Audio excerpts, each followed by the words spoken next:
back to part 2 of making your kids' toys manageable for both you and for them. We're going to break this down into steps for you.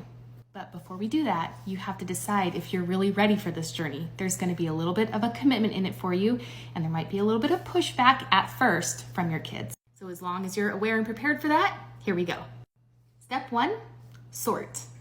This is an incredibly tedious process, so get your coffee, put on a podcast. If you have ADHD, take your meds. You're gonna need them. Start sorting sets of toys into piles. So all the Barbies and accessories and shoes, all the LOL doll pieces, all the Legos, all the train tracks, all the Hot Wheels cars, anything that is a set of anything or has multiple pieces that go with it, start putting them in little piles around the room. You should also have a pile that's things that you could really throw away, like broken pieces, things that you don't know what it goes to, those little cheap like McDonald's Happy Meal toys. Get rid of those. Once everything is sorted, then step 2 is contain. Put complete sets into their own tote or into their own Ziploc bag. Now this is where it starts getting hard.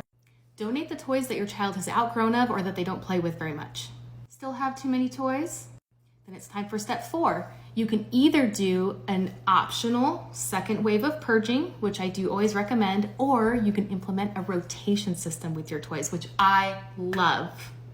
This is a great option for parents that don't really have the heart to get rid of as many toys as they probably should be getting rid of.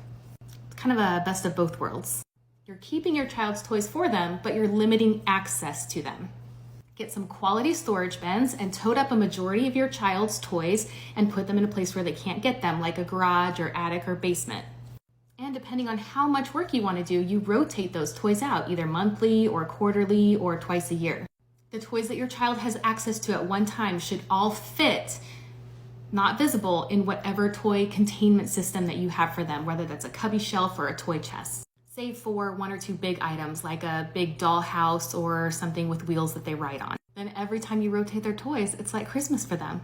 They might push back at first, or they might ask you where something is or say, oh no, I really want that now. But hold the line, parents. I promise the payoff is worth it. You'll just have to get through the adjustment period if you haven't been using a system like this already. And now you've made yourself a space budget for your toys. Something new can only come in if something old goes out. Which means if you know your child's going to get a lot of toys for birthday or Christmas, make sure to do a really big purge before those days. And the system is only going to be as good as what your child can maintain themselves.